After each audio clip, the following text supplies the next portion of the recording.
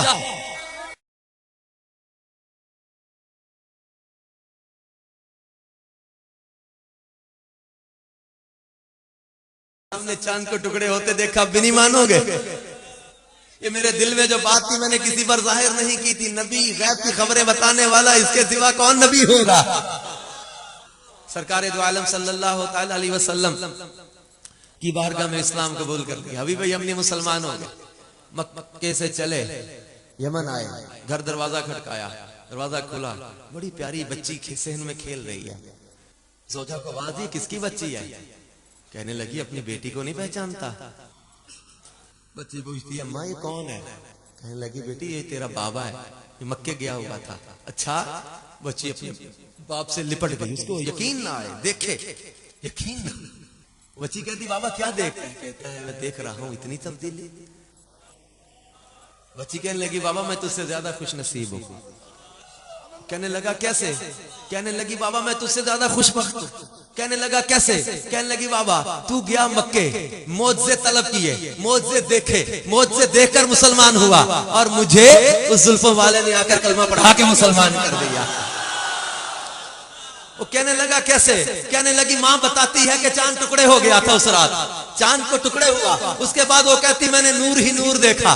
نابینا تھی نا، کہتی میں نے روشنی ہی روشنی دیکھی، نور ہی نور دیکھا. ایک نور والا آیا، اس نے دستے شفا رکھا، مجھے شفا مل گئی. اس نے کلمہ پڑھایا، میں صبح اٹھی تو میری زبان پر کلمہ جاری تھا. فرمایا قد جاکم آ گئے تمہارے پاس، ان کے پاس، ان کے پاس، پہلے والوں کے پاس، آج والوں کے پاس. ہاں ہاں جناب ابو ہریرہ آئے تھے، عرض کرتے تھے آقا میری ماں آپ کو گالیاں دیتی ہے، مجھ سے دیکھا نہیں جاتا، برداشت نہیں ہوتا، آج گھر چھوڑ کر آ گیا ہوں. فرمایا پھر ابو ہریرہ اداس و پریشان کیوں بیٹھے ہو؟ عرض کیا آقا ماں نابینا ہے، بوڑھی ہے، ضعیف ہے، سوچ رہا ہوں آج گھر میں اکیلی تو اس کا گزارا کیسے ہوگا، اس کو پانی کون پلائے گا، اس کی دیکھ بھال کون کرے گا. پھر ابو ہریرہ چاہتا کیا ہے؟ عرض کیا آقا میری ماں کے لیے ہاتھ نہیں اٹھا دیتے، ہاتھ نہیں اٹھا دیتے. دعا کے لیے ہاتھ اٹھائے. دھیمی چال والے ابو ہریرہ تیزی سے نکلے باہر. کسی نے روکا، پوچھا ابو اے دھیمی چال چلنے والے ابو ہریرہ تیزی سے کہاں چلے؟ نہیں روکو، میں دیکھتا ہوں گھر دعا پہلے پہنچتی ہے یا ابو ہریرہ پہلے پہنچتا. گھر گئے، دروازہ کھٹکایا، پانی کے گرنے کی آواز آتی ہے. ماں کہتی ہے ابو ہریرہ میں دروازہ کھولتی ہوں.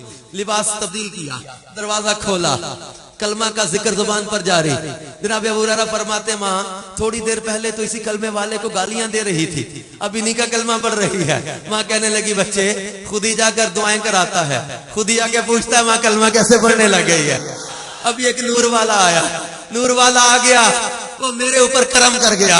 ہاں ہاں کس کس کے پاس؟ میں کجا تم آ گئے تمہارے پاس. کس کس کے پاس؟ جناب امام بوصیری رحمت اللہ تعالی علیہ 12 سال فالج کے مرض میں مبتلا رہے، تکلیف پریشانی. ایک رات عشاء کے وقت میں ایسی تکلیف اٹھانا پڑی کہ غم کی کیفیت میں مدینہ المنورہ کی طرف چہرہ کر کے بارگاہ رسالت میں استغاثہ کرنے لگے. اپنا کلام لکھا مولا یا صلی وسلم دائما ابدا علی حبیبک خیر الخلق کلہم، اور اس میں محبوب کی تعریف کی، اوصاف بیان کیے، حسن و جمال کا تذکرہ کیا. محمد سید الکونین والثقلین والفریقین من عرب و من عجم.